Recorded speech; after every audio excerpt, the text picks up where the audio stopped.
어제는 인사동 모처에 있는 전시 공간을 다녀왔습니다.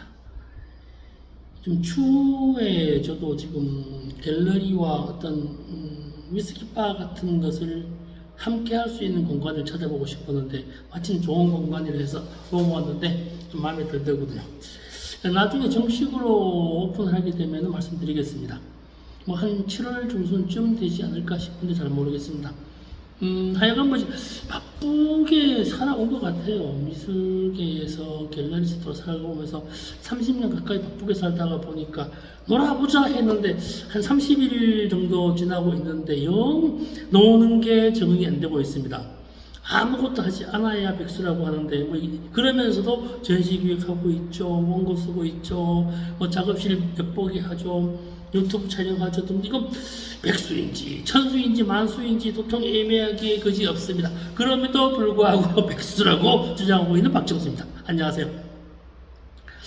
오래전 혹시 그거 아세요? 대장금이라는 드라마가 있었죠. 거기 보면 유명한 대사가 하나 있죠.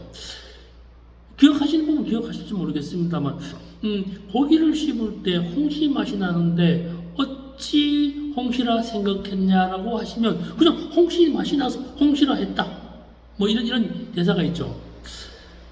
뭐 그게 뭐 미술하고 오늘 방송 무슨 상관이 있냐라고 하지만은 좀 밀접한 거리가 있는 것 같습니다. 그것이 그것이다라고 이야기할 수 있는 여건, 그것이 좀 중요한 부분인 것 같아요.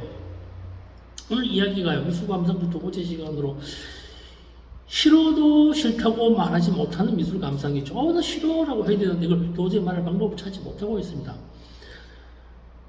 예전에 누군가 소개해준 소설책을 보고 이거 정말 재미없어 뭐 이런 책을 다 봤어. 이런 거 왜 읽어? 뭐라고 한 적이 있었는데 뭐 그거 말고 또 있었죠.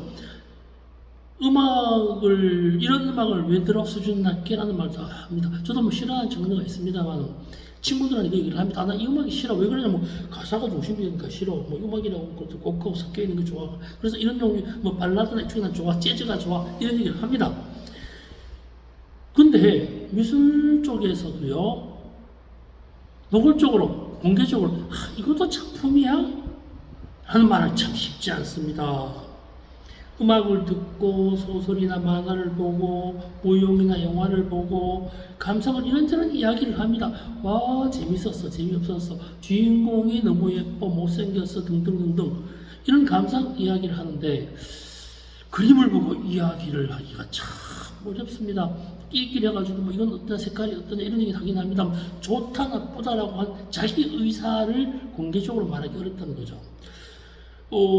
이런 이야기를 하기 전에 아시죠? 본론 들어가기 앞서 방송을 봐주시는 전국의 만평이님 잠시 짬을 내어서 지금 좋아요와 구독 꾹 눌러주시면 복되고 알찬 희망찬 미술만평으로 되길 노력하겠습니다. 거듭나겠습니다. 미술만평 지식과 상식 거듭나도록 하겠습니다. 꾹 눌러주세요. 구독 필요합니다. 또 인사 잊어먹었네. 안녕하세요. 미술사의 새로운 필요함을 구축해 나가는 미술만평 295회차 박정수입니다. 이런 일을 버릇처럼 된 것 같아요. 안 하고는 뭐가 해집먹은 듯해서.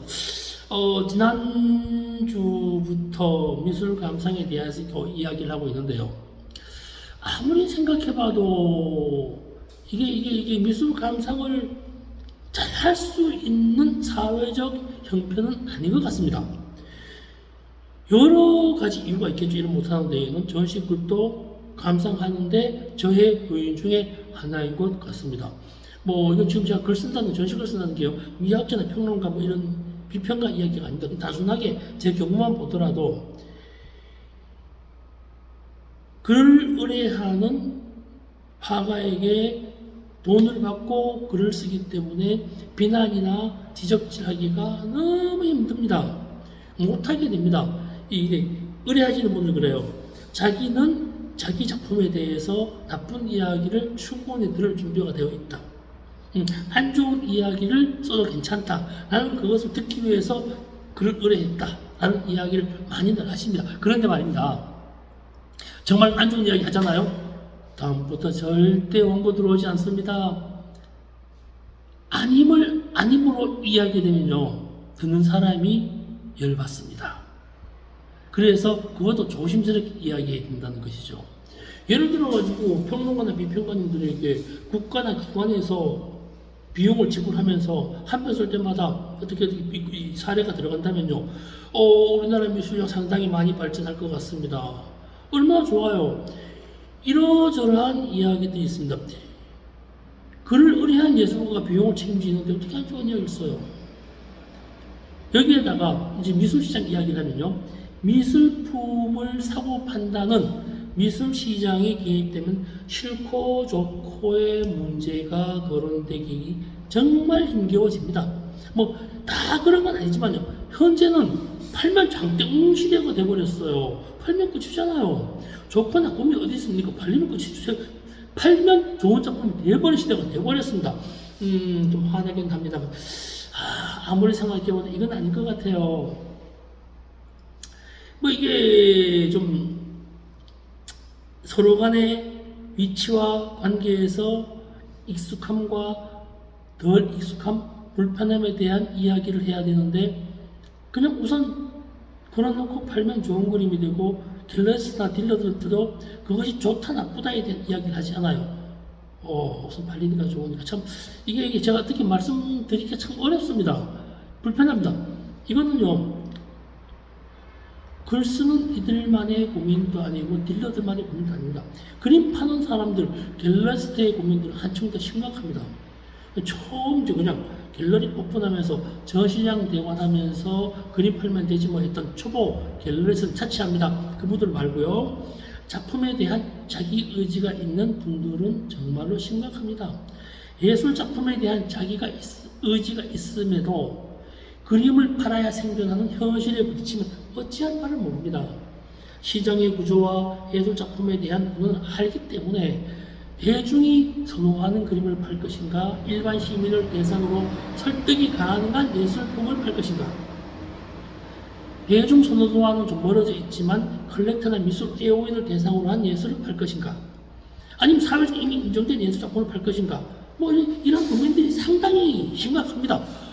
자기 위치에 대한 부분에 대해서 고민을 많이 하고 그래서 들어가가지고는요 대표가 안 나가는 수밖에 없어요. 그러다 보니 경제적 압박은 더 심해지고요. 자기의 위치를 이해하는 미술 애호인이나 컬렉터들이 숫자가 워낙 적기 때문에 생존이 어렵습니다.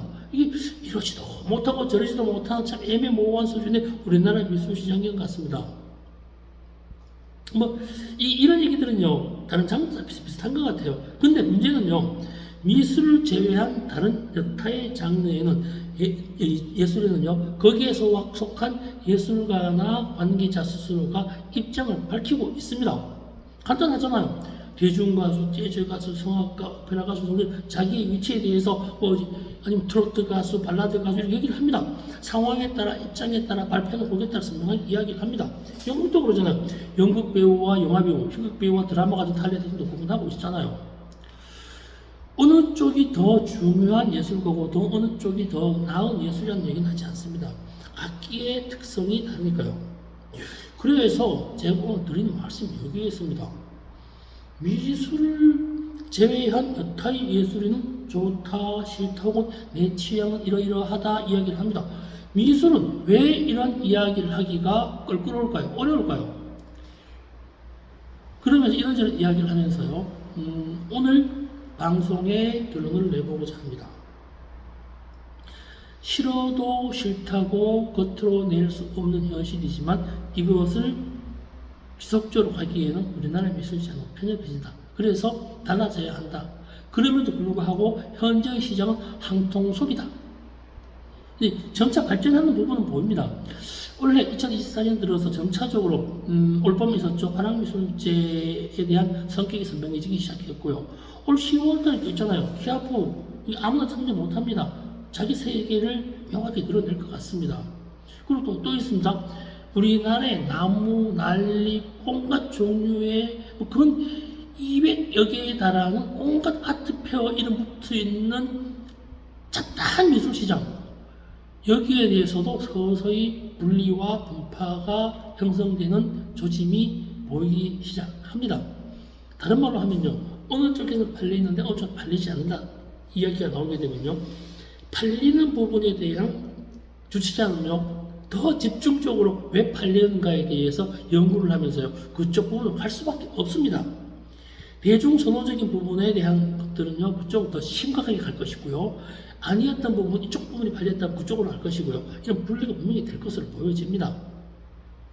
여기에다가요, 시각예술에서 활동하는 예술가 스스로도 자신의 위치와 입장을 밝힐 때가 되었습니다. 소위 말하는 정체성이죠. 대중선호의 그림인지 대중설득의 그림인지 미술 애호인, 다시 말해서 전문가들이 좋아하는 영역인지 새로운 가치를 창출한 선도적 입지의 입장인지에 대한 자기 입지를 밝히고 말할 때가 되었습니다. 그림을 팔아야 먹고 살기 때문에 아직은 또 있죠. 아직은 대면적으로 말하지 못할지도 모릅니다. 대중이 요구하는 대중 속에서의 그림을 그리는데 분리가 되어서는 안 됨에도 불구하고 분리되어 있는, 나도 예술이야라고 하는 예술의 높낮이를 만들어 놓은 우리나라 미술시장 구조가 문제라고 봅니다. 높낮이로 보지 말고 분리로 봤으면 좋겠어요. 좋은 예술, 나쁜 예술 하지 말고요. 이런 예술, 저런 예술, 이런 예술, 그러한 예술을 나눠버리면요, 서로 자신의 입장을 밝히기가 훨씬 쉬워지지 않겠습니까? 정말 그래야 될 것 같아요. 갤러리도 팔리는 것이 우선이다 보니까 자기 성격을 만들기가 힘듭니다. 아트페어 출품을 할 때 작가의 돈을 받건 안 받건 그거 중요하지 않다고 봅니다. 갤러리이거나 아트페어 현장이거나 상관없이 작품을 감상할 수 있는 자유로운 여지를 제공할 수 있는 자기의 특성화 전략이 필요한 시점인 것 같습니다. 뭐 흔히 말해가지고 그런 얘기 하죠. 공연 예술의 4요소를 관객, 배우, 무대, 대본 혹은 극본이라고 이야기를 합니다. 미술 시장의 4요소도 비슷한 것 같습니다. 관객인 감상자가 있고요, 화가가 있고요, 갤러리나 아트페어, 이렇게 아트페어가 있죠. 그리고 작품이라고 할 수 있죠. 네 개로 나눠지잖아요. 공연 예술에도 특성과 장르에 따라 분리되듯이 시각 예술에도 다양한 분리가, 장르가 있었으면 좋겠다는 것입니다. 저도 곧 갤러리 오픈하겠습니다만 자기 성격을 가지고 제가 선호하는 그림들 분명히 겁니다만 아닐 수도 있습니다. 혹 이런 좀 살래, 그 작가 소재지점 이만큼 살려고 그 작가 하죠. 분명히 자본주의 따라갑니다. 그러나 자기의 저의 세계를 밝히면서 수용을 하기도 할 거라고 저는 제 스스로 믿고 있습니다. 그렇다고 이게요, 정물화, 풍경화, 인물화 이런 분리 절대 아닙니다. 감상자가 선호하는, 감상자의 계층과 계급이 선호하는 성향에 대한 분리입니다.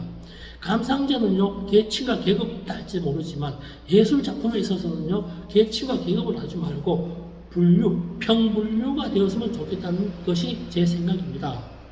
뭐 쉽진 않겠지만 앞서 드린 바와 같이 어떤 경우는 팔린다 판다 뭐 이런 것을 전제해 두고 어느 곳에 어떻게 팔 것인가에 대한 입장 정리보다는 나는 이러한 성향의 그림을 선호하는 갤러리스트다, 난 이러한 성향의 그림 그리는 화가다, 이렇게 되면요, 선택할 수 있는 관계성을 맺을 수 있는 그 폭이 넓어지고 감상자도 찾아올 수 있는 특성화도 될 수 있을 것이고 감상의 폭도 넓고 자기 의견도 피력할 수 있는 공간이 만들어지지 않을까 하는 생각을 해보면서 오늘 방송을 마쳐봅니다. 네, 고맙습니다.